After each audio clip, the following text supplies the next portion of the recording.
Welcome back to Pro-Life Praise. Can you believe this is episode 22? We started in March or early April. We planned the show and announced that we would be doing the show just when COVID came on the scene. And then early April, we began our episodes. So we're down to episode 22. That's amazing in and of itself.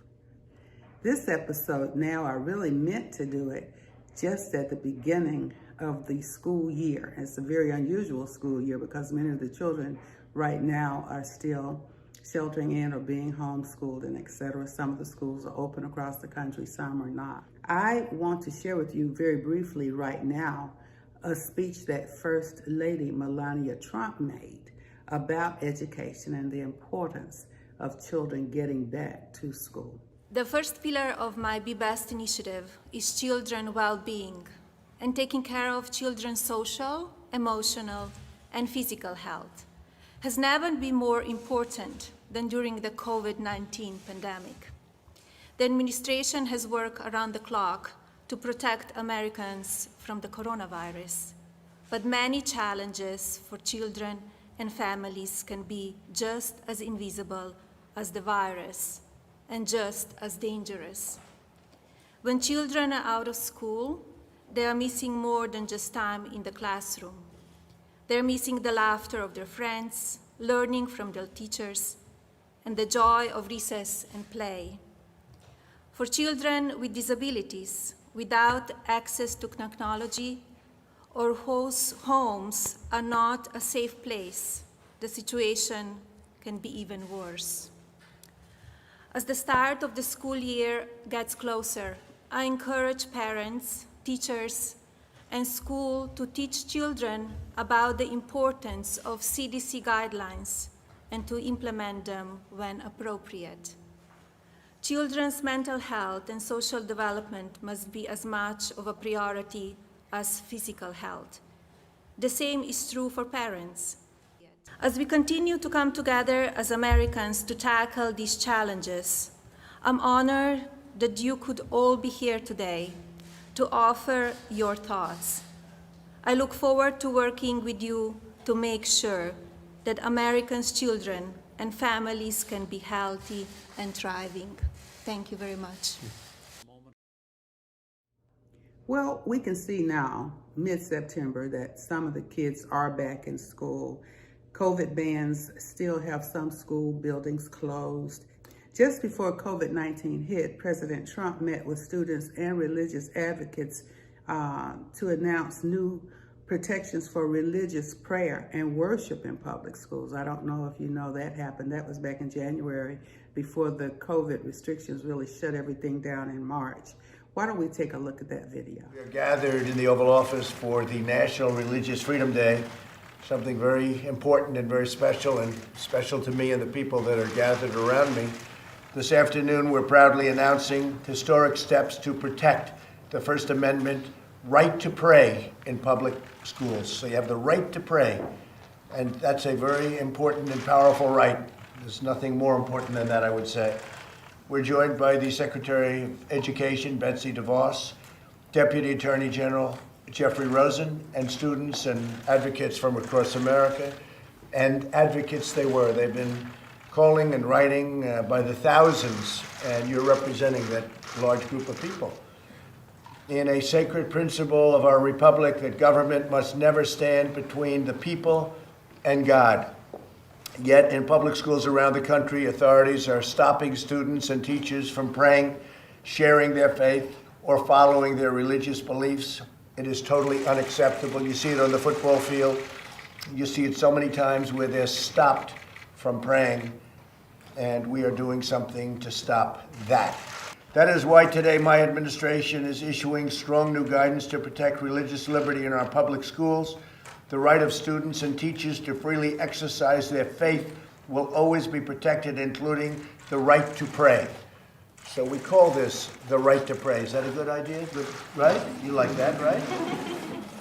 9 federal agencies are also proposing new rules to roll back discriminatory regulations. So we have rules to roll back discriminatory regulations on religious service organizations And earlier this afternoon, my White House released a new memo to make sure federal funding is never used to violate the First Amendment.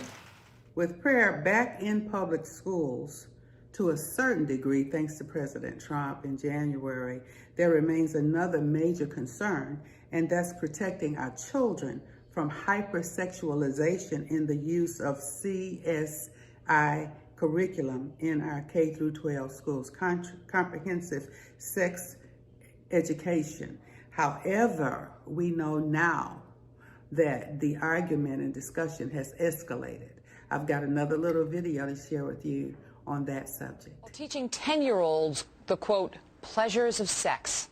The folks at the International Planned Parenthood Federation apparently think that is a great idea.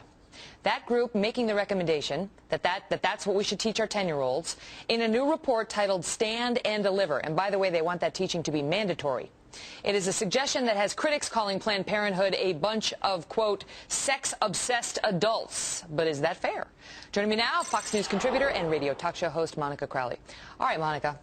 This Planned Parenthood domestic won't comment on that because they say it's from our international branch and they're closed. We can't reach them right now. But they want this mandatory that we have not just sex ed for 10-year-olds, sex ed, but to teach them, quote, the pleasures of sex. Right. There are plenty of times, and there's plenty of time in somebody's life to learn the pleasures of sex. A 10-year-old should not be taught that. And here we've got an international organization that clearly wants to dictate to the domestic Planned Parenthood organization to set these guidelines for public schools and organizations. They essentially want the government to put this in place to force the role of sex education onto schools and teachers and the rest, supplanting the parents. This is the parent's role, Megan. This is not the role of anybody else except a parent. If a parent deems that their 10-year-old is growing and starting puberty early and maturing early, then it should be the parent's responsibility and the parent's right to say, gee, maybe my child needs a little bit more education here in terms of the birds and the bees, which now seems like a very quaint notion, right? Yes. Birds and the bees. But to hand it off to bureaucrats, whether it's international or domestic bureaucrats or even your kid's teacher, is ludicrous to me. It is an absolute, I think, a total grabbing of control over what should remain in parents' hands. You know, I asked our brain room to do some research on what 10-year-olds are learning right now in school, and you might be interested to know. This is what the average 10-year-old is learning in a 5th grade. Addition and subtraction of fractions, using dictionaries, reading aloud. Yes. The pleasures of sex. Yeah, no. That's what they want to add to the list? What's wrong with that list? The last one. Well, let me take the other side, because it's obviously, I mean, I called it ridiculous in the tease, which is clearly editorializing. But I mean, can't we agree on anything that 10-year-olds should not be taught the pleasures of sex in class? All right, but let me take the other side. People say teen pregnancy is now trickling down. There was a story last week of an 11-year-old who gave birth. And the argument is people like that, kids like that, need to be taught because their parents aren't teaching them about contraceptives and so on. Again, individual responsibility. Parents, parental role models, even I would say religious leaders, if they make a moral judgment. I mean, I think the problem here is that you've got an organization, Planned Parenthood, that is very aggressive on sex education, very aggressive on pro-choice and pushing the abortion option onto people of all ages, frankly. You have them coming at this with a political agenda. And my fear is that it is actually removing the role of parents, and if parents aren't present, other kinds of moral leaders, religious leaders, Megan, that can actually put sex into a greater context for kids. They don't want that. Right? This is the issue Planned Parenthood has. They say, in the study, they say fundamentalists and other religious groups, including the Catholic Church and others, have imposed tremendous barriers to young people obtaining information related to sex. And they say currently many religious teachings deny the pleasurable and positive aspects of sex. They want the church out of the business of sex education. That's exactly the statement that I zoned in on when I read this piece, Megan, because they set aside for particular criticism the Catholic Church, they set aside Islam, the Muslim religion, and some others saying, oh, well, they're blocking our kids from understanding the pleasures of sex. Not the dangers, not unwanted pregnancy, the pleasures of sex. That's what this emphasis is, and that's why it's so outrageous. Because it's not done until you're 16 years old. It's so unbelievable, Megan, but this is a very secular, progressive agenda. And I think parents in this country, around the world, should stand up and say, this is our responsibility, because what we want to do for our 10-year-olds, our 12-year-olds, our 16-year-olds, our 18-year-olds, for God's sakes, is to give them some context for sex, whether it's religious, moral, values, religious, you name it. Yeah. But that is not present in this agenda. You know, we're going to stay on this. We're going to continue pushing the domestic Planned Parenthood for a statement on this. I mean, I think some people may think, all right, it's international, it's the Netherlands Minister for Development Corporation, this guy Bert Koenders, who is backing this. So let's find out how the domestic Planned Parenthood feels about this and whether they are as far out as this group is. Monica Crowley, always a pleasure, lady. Nice to see you. Thanks so much for being Megan. here. Well, you can check out Planned Parenthood's report for yourself by heading to our website. You can log on to foxnews.com, and the link is under the latest news tab, and we'll put a link on our show page for that as well. With prayer back in schools, to a certain extent, we can rest a little bit and begin to think about elective curriculum that lets the children even get a little information about the Bible or things like that. But you can visit Family Watch International, and they have quite a bit of information out there. That's for the adults, the parents, the grandparents. Family Watch International. And but some of the points that it makes is that it promotes kind of activities that should be reserved for adults for physical intimacy. And it's interesting that they're introducing all of these concepts to children from K through 12.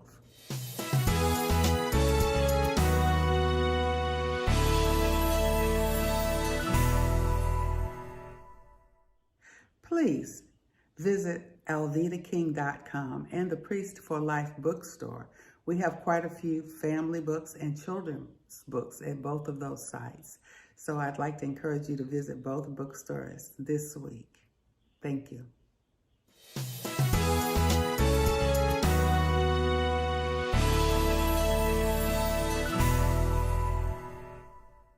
This week we are talking about education in a general way.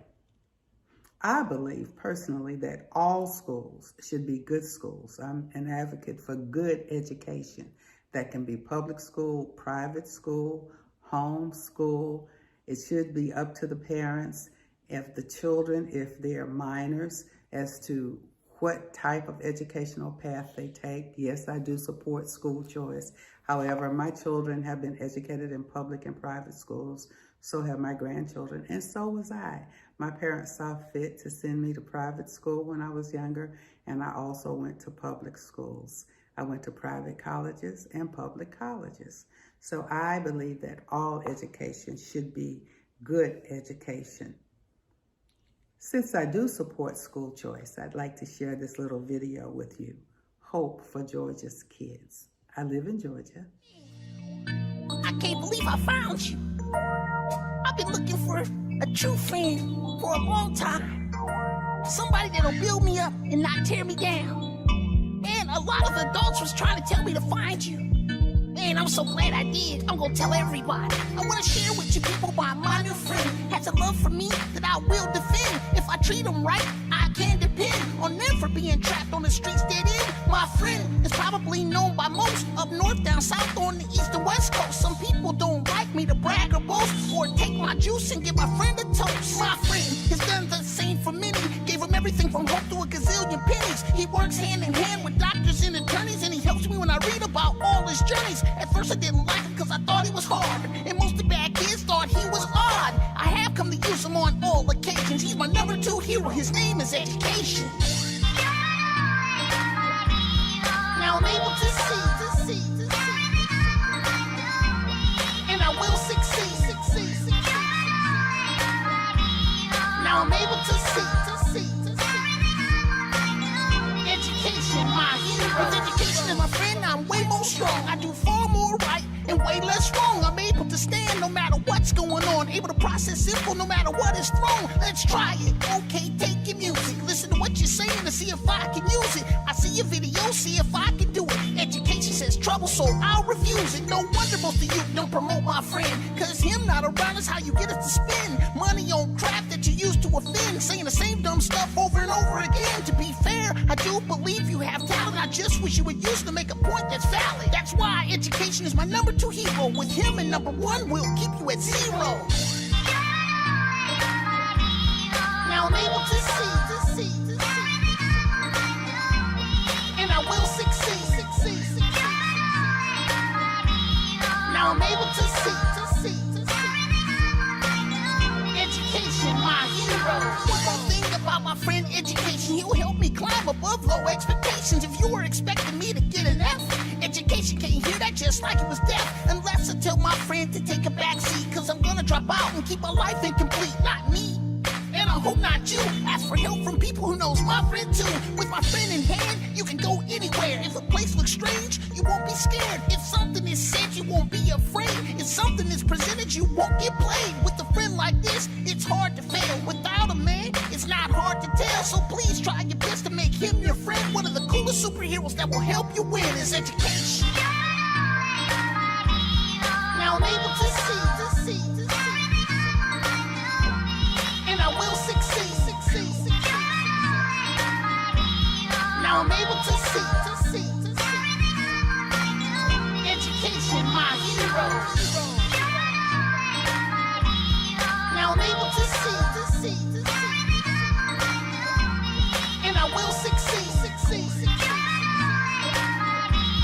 Now I'm able to see. Education, my hero. Now I'm able to see, and I will succeed. Now I'm able to see.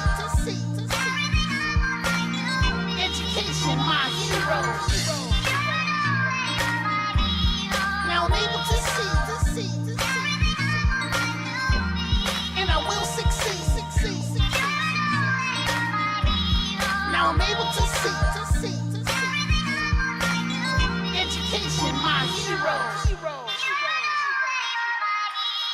Now I'm able to see,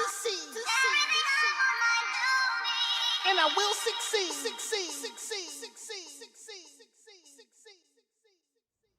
That was Phil Williams with the music video about education being a hero. I think this is quite entertaining. We've talked a lot about K through 12 education. However, there's education beyond K-12. And Mrs. Pence, Vice President Pence's wife, Second Lady Pence, has something to say about secondary or education beyond high school. So let's take a look at her video.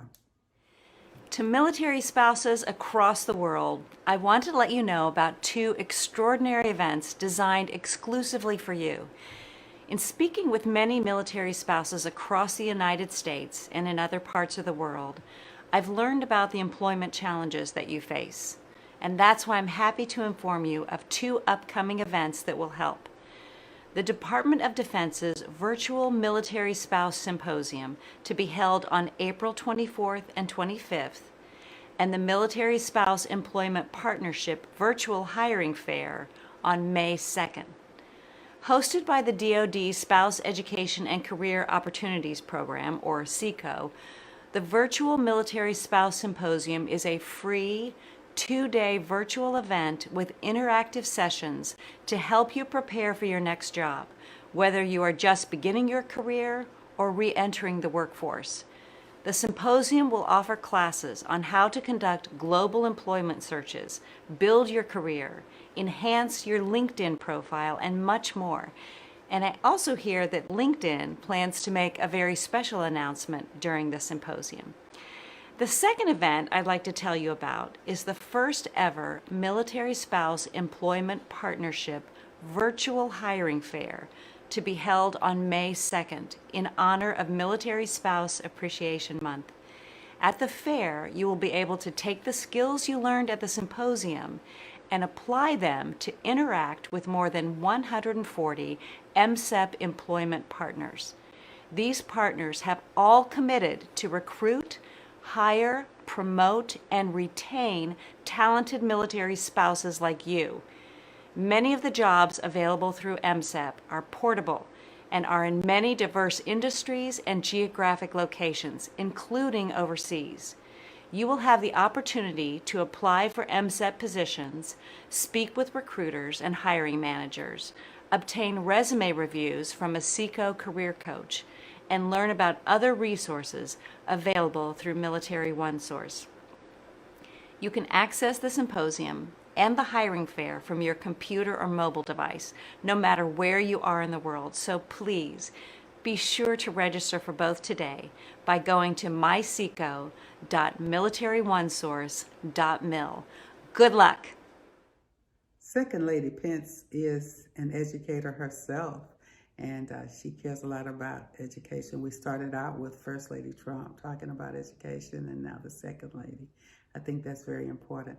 It's also interesting to note that President Trump has supported historically Black colleges and universities. That's very, very important as well. I believe it was the African American colleges several decades ago that came out with "A mind is a terrible thing to waste." I thought that was a fantastic commercial during those times, and that is actually very true. So here's a video of the historically Black colleges and universities. Well, university classes are back in session after President Trump's signing of a bill that permanently restores funding to historically Black colleges, which will be getting more than $250 million a year. Joining me now, Bethune-Cookman's University President, Dr. LeBrent Crite. Dr. Crite, thanks for joining us. Thank you. It's great to be here. Let's talk about this because there was a lot of anxiety about whether or not this funding will come through. $250 million. I mean, the Trump administration said they were going to do it. Are you surprised that they were able to get it through with bipartisan support? Yeah, I think a number of us were hopeful and reasonably optimistic, but I think it's safe to say that some of us were surprised with the permanence of it, the fact that this is geared specifically toward minority-serving institutions, Native American institutions, tribal colleges, Hispanic-serving institutions, and historically Black colleges and universities, which of course are, I mean, a permanent aspect of it helps you to do certain plannings. I mean, listen, there have been articles.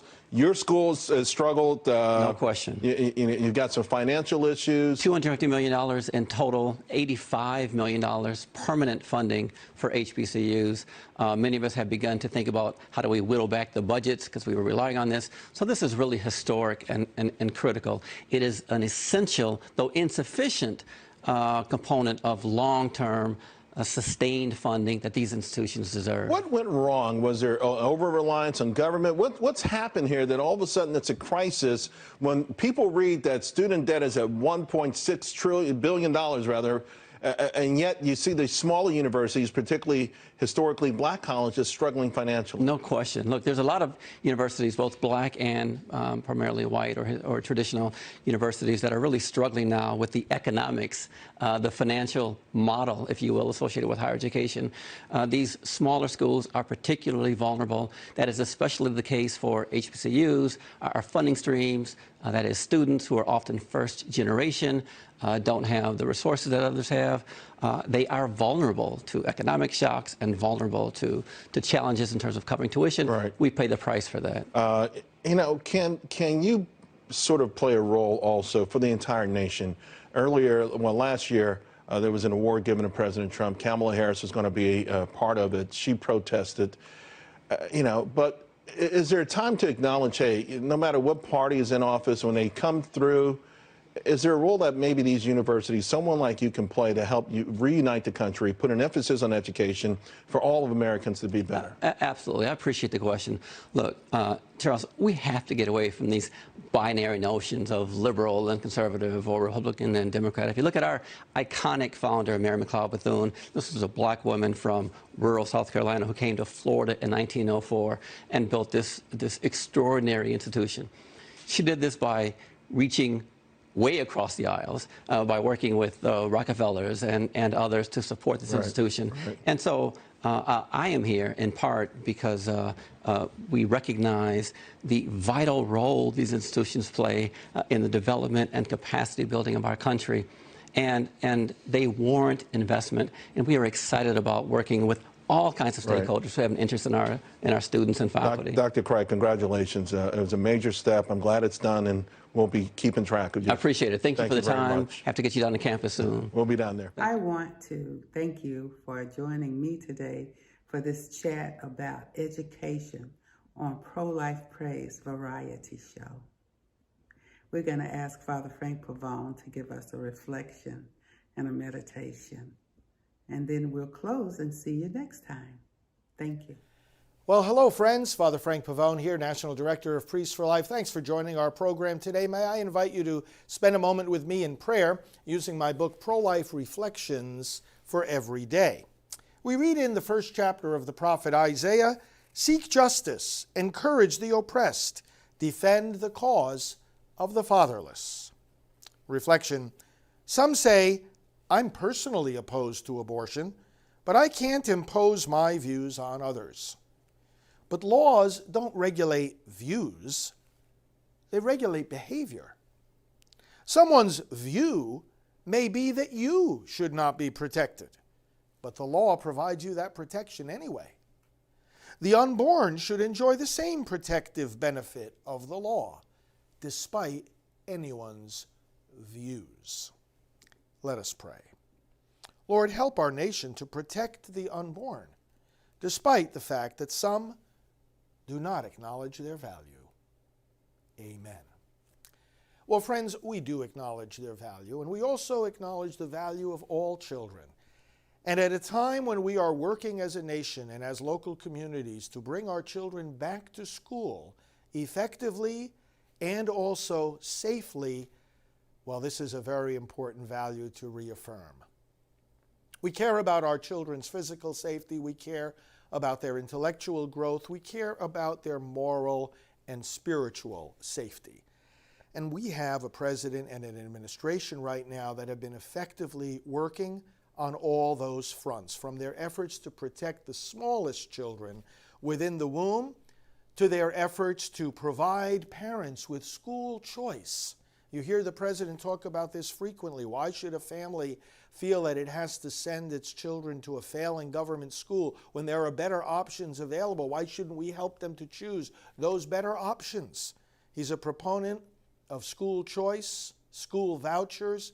He's an opponent of Common Core, which he has talked to the Department of Education about eliminating, something that doesn't really help our students develop educationally and in their moral values as we would want them to.